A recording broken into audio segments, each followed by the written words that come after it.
여러분 안녕하십니까? 정태영입니다. 취업, 직업 성공을 좌우하는 필요 역량 확보 전략 그 4회 방송에서는 나보다 더 능력 있는 사람이 얼마나 많을까, 이런 주제를 가지고 말씀을 드리겠습니다. 여러분께서는 어떻게 생각하십니까? 여러분들보다 능력이 더 있는 그런 사람이 더 많다고 생각하십니까? 아니면 더 적다고 생각을 하십니까? 만일에 많다고 생각을 한다면 어떤 행동을 취해야 될까요? 당연히 나의 능력을 더 키우는 그런 일을 해야 될 것입니다. 왜냐하면 상대평가에 의해서 시비가 엇갈리는 우리의 현실을 결코 무시할 수 없기 때문입니다. 우리가 직업 능력을 끊임없이 키워야 될 그 두 번째 이유에 대해서 말씀드리겠습니다. 제가 첫 번째 이유는 앞 방송에서 말씀드렸고, 그러면 두 번째 이유는 뭐냐? 바로 이겁니다.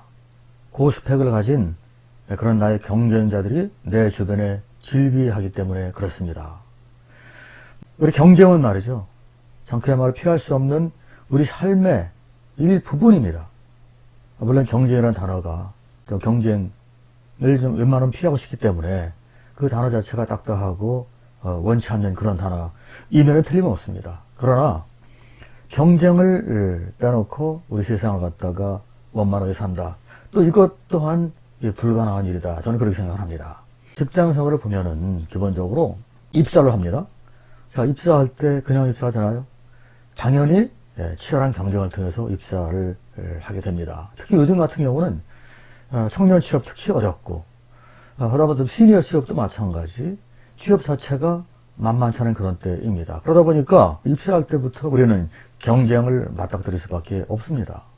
자, 그 다음에 입사해서 직장 생활을 할 때, 자, 이때는 또 무엇 때문에 경쟁이 벌어질까요? 다른 것도 있지만 영전하기 위해서 내가 원하는 좋은 자리, 그리고 남들이 부러워하는 그런 자리, 이쪽으로 이동을 하려면은 아무래도 좋은 자리이기 때문에 그 경쟁이 또 발생이 되겠죠? 그러면 여기 경쟁에서 내가 이겨야만이 나는 내가 원하는, 남들이 부러워하는 그런 자리로 이동할 수가 있는 겁니다. 자, 그 다음에 이걸로 경쟁이 끝납니까? 자, 승진할 때 당연히 또 경쟁이 치열하게 붙게 됩니다. 직장에는 많은 동료, 우리 직원들이 있습니다. 그리고 또 많은 동료 못지않게 물론 많은 보직도 있습니다. 그러나 그 보직은 올라가면 올라갈수록 점점 사다리 꼴처럼 줄어듭니다. 그렇기 때문에 많은 직장인들이 그 더 높은 직급과 직책을 향해서 나아가려면 경쟁을 통하지 않고서는 그 자리에 올라갈 수가 없습니다. 특히 그 상장 기업의 임원이 된다든가, 또는 우리 공공기관의 또 고위공직자가 된다든가, 이런 경우에는 적어도 100대 1의 경쟁률 이상을 뚫어야 된다, 이런 얘기를 많이 합니다. 그렇습니다. 그만큼 자리는 한정되어 있는데 그 자리를 가고자 하는 사람이 많다 보니까, 그렇기 때문에 치열한 경쟁이 발생될 수밖에 없습니다. 그야말로 경쟁은 필연입니다, 직장생활에 있어서. 자, 그 다음에 우리 사회생활에서는 경쟁이 좀 덜할까요? 한번 보겠습니다. 예를 들어서 여러분들이 아침에 일어나서 직장에 출근한다. 그러면 일어나서 이제 준비해서 버스 정거장에 일단 나가야 될 겁니다. 그러면 버스 정거장에 서 있는데 내 앞에 나보다 먼저 와 있는 사람이 한 5명 있고, 내가 6번째에 지금 와 있습니다. 그런데 곧바로 도착할 저 버스, 나를 태우고 갈 저 버스에는 자리가 지금 그 5개 자리밖에 안 남았어요. 그럼 어떻게 됩니까? 그럼 버스가 왔다 하더라도 내가 6번째이기 때문에 앞에 5명은 탈 수 있지만 저부터 그 뒤에 있는 사람은 탈 수 없습니다. 자, 이렇게 아침에 일어나가지고 회사 오는 버스를 탄다든가, 또는 다른 데 어디 가기 위해서 그런 버스를 탄다든가, 이런 버스 정거장에서부터 우리는 경쟁이 벌어지고 있는 것입니다. 경쟁은 이렇게 우리 일상생활에서도 어떤 정도의 차이는 있겠지만은 필연적으로 발생이 되는 것이 현실입니다. 그러니 우리가 경쟁을 무시하고 살 수 있나요? 결코 무시할 수 없는 거죠. 과거에 이런 표현을 쓴 문구를 제가 본 적이 있습니다. 행복은 성적순이 아니다. 네, 여러분께서도 아마 들어보셨을 겁니다. 행복은 성적순이 아닌가요? 물론 아닐 수도 있습니다. 행복에 다다르는 그런 방법은 여러 가지가 있기 때문에 물론 행복은 성적순이 아닐 수도 있습니다. 자, 그렇지만 저는 이 말을 기본적으로 인생 일막의 어떤 장면에서는 동의하지 않습니다. 인생 일막에서는 이 치열한 경쟁을 나의 성적, 나의 능력 이거 가지고서 그 경쟁을 돌파해야 되기 때문에 그렇습니다. 그리고 인생 2막의 장면에서는 저는 반은 동의하고 반은 동의하지 않습니다. 물론 1막의 일기적 생활과 2막의 우리 인생 2막의 이기적 생활은 일단 기본적으로 좀 다른 부분이 있기 때문에 그렇습니다. 자, 그래서 저 행복은 성적순이 아니다 이런 말은 현실적으로 그게 안 되는 그런 그 상황에서 저렇게 얘기하는 것은 우리 마음의 우유로는 될지 모르겠습니다. 저런 표현을 쓴다는 것은. 그러나 현실적으로는 저렇게 되지 않기 때문에 너무 지나치게 저런 표현에 우리 마음이 일단은 빠져들면은 좀 문제가 생길 수가 있다. 이런 말씀을 좀 드리겠습니다. 그렇기 때문에 지금 보면은 그 직장에서도 그렇고 또 대학원 또는 평생학습관 이런 등에서 많은 사람들이 지금 평생학습을 하기 위해서 공부하는 그런 열기가 굉장히 뜨겁게 달아오르고 있습니다. 그래서 여러분께서도 혹시 지금 이렇게 주변에 나의 경쟁자가 실비한데 나는 이 경쟁에 대해서 너무 등한시하고 그리고 나의 능력을 이 경쟁을 뚫기 위해서 능력이 필요한데 이 능력을 키우는 일에 내가 좀 등한시한다 라고 생각되시는 그런 분들은 빨리 다시 한번 주변을 돌아보고 생각을 좀 바꿀 필요가 있지 않나 또 그렇게 생각을 합니다. 이처럼 우리 높은 스펙은 경쟁을 우리 원만하게 통과하기 위해서 뚫기 위해서 필요합니다. 그리고 또 이 고스펙은 말이죠. 이런 경쟁을 뚫기 위해서도 필요하지만 특히 요즘처럼 경기가 안 좋은 그 경기 침체기 이런 때는 더 이걸 높은 스펙을 가지고 있을 필요가 있습니다. 왜 그러냐면 자, 이 연구에서 제가 먼저 그 이유를 말씀드리겠습니다.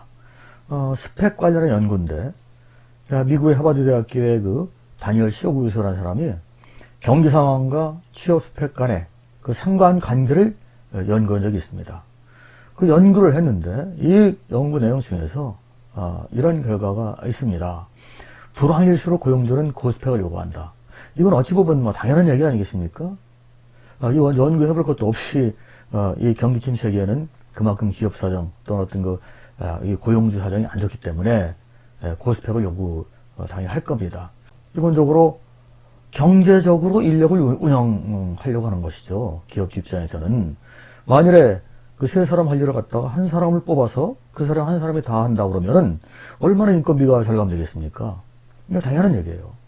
자, 그렇다면은 이 경제 상황이 어떤가? 이것도 우리가 좀 살펴볼 필요가 있겠죠. 지금의 경제 상황.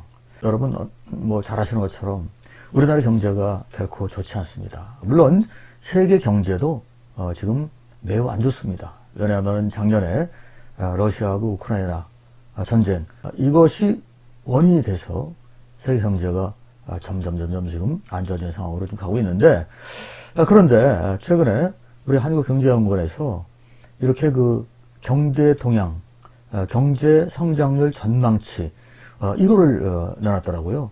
그래서 금년 2023년도 경제 성장률 전망치를 보니까 얼마냐면 1.5%로 예측을 해서 내놨습니다. 근데 1.5% 하면은 물론 뭐 당연히 뭔지 안 좋은 거지만 저게 어느 정도 안 좋냐. 이렇게 본다고 치면은 저게 역사상 우리나라 역사상 경제 성장률이 1.5% 밖에 안 되는 적은 한 번도 없었다. 이렇게 전문가들이 얘기를 하고 있습니다. 제가 기억하기에도 여러분 기억하기에도 아마 없을 겁니다. 1.5%. 이렇게 금년도 경제 상황도 안 좋습니다. 그래서 그냥 경제 상황이 안 좋다를 떠나서 그야말로 본격적인 불황 국면에 접어들었다. 이렇게 봐도 우리는 과언이 아닙니다. 자, 그러면 왜 이렇게 금년도 이 경제 성장률이 낮을까? 그 이유를 보니까 이겁니다. 우리 작년에 얼마나 지금도 그렇습니다만은 금리가 높았으니까 그리고 또 물가도 천정부지로 치솟았습니다. 그래서 그게 이제 금년 현재까지 이어오고 있는데 이런 이유 때문에 기본적으로 우리 국민의 소비가 줄고 위축되고 그리고 또 기업이라든가 이런 쪽에서 투자를 해야 되는데 투자도 위축되고 자 이런 이유가 하나 있고요. 또 하나는 이렇게 소비가 위축되고 투자가 위축된다. 이럴 경우에는 또 정부에서 어떤 자금을 풀어가지고 어떤 개입을 하면 되는데 그런데 정부가 하고 싶어도 그동안에 코로나19 시대 3년 정도를 겪으면서 이때 정부의 돈을 많이 썼습니다. 그러다 보니까 지금 경제를 갖다 살리기 위해서 여기에 투입할 돈이 자금이 또 부족한 겁니다. 그래서 이렇게 우리 금년도 경제 성장률 전망치가 매우 낮게 나타난 것입니다. 그러다 보니까 이제 본격적으로 불황이라는 그런 단어가 나타났는데 앞에 연구를 보면은 불황일수록 고용주는 고스펙을 요구한다.